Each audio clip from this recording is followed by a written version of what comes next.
Hello बच्चों, let's read the question. The question says which of the following relation is true about mass of atom, molar mass and Avogadro's constant Na.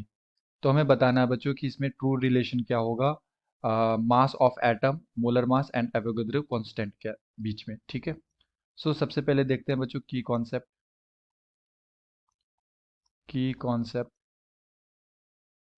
Relation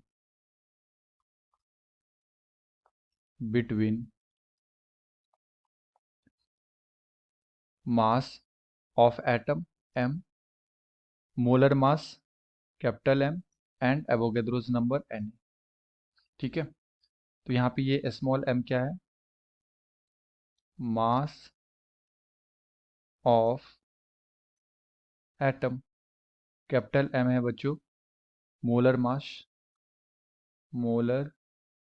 mass and Na क्या हो जाएगा, Avogadro's constant, Avogadro constant. Okay, सो relation समझने के लिए बच्चों एक example हम लोग यहाँ पे देखते हैं। लेट सपोज कि अगर हमारे पास 12 ग्राम कार्बन है, 12 ग्राम कार्बन, तो 12 ग्राम कार्बन के अंदर मोल कितने होंगे, मोल्स इक्वल टू होता है बच्चों given weight by molar weight.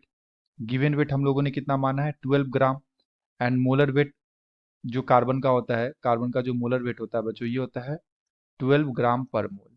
Okay, so given weight is 12 gram and molar weight is 12 gram per mole. तो यहाँ से जो हमारे पास मोल आएगा ये कितना आ जाएगा 1।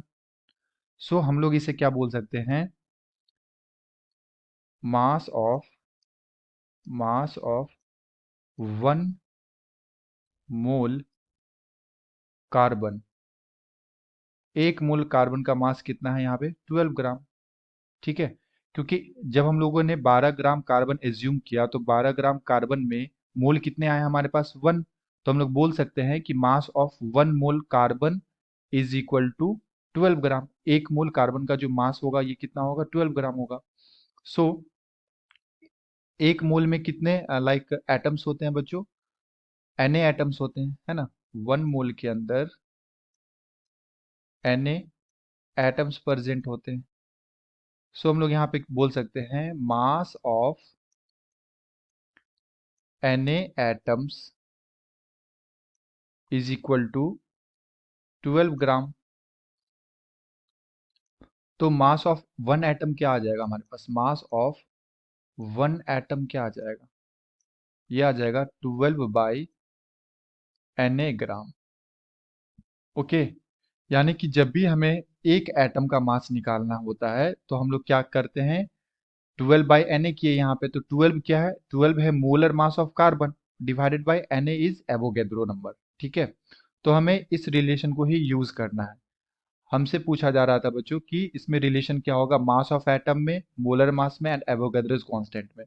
तो अभी जस्ट हम लोगों ने एक एग्जांपल से देखा कि मास ऑफ 1 मोल कार्बन का आ रहा था हमारे पास 12 ग्राम, और एक मोल के अंदर Na एटम्स प्रेजेंट होते हैं, तो Na एटम्स का मास 12 ग्राम है, तो एक एटम का मास क्या आएगा, मोलर मास बाय Na। सो हम लोग बोल सकते हैं mass of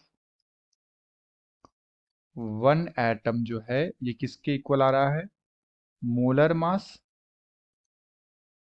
mass of atom upon Avogadro's constant Na।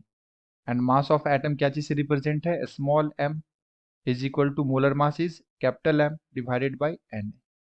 तो ये हमारे पास एक रिलेशन आ जाएगा, small m equal to capital M upon Na।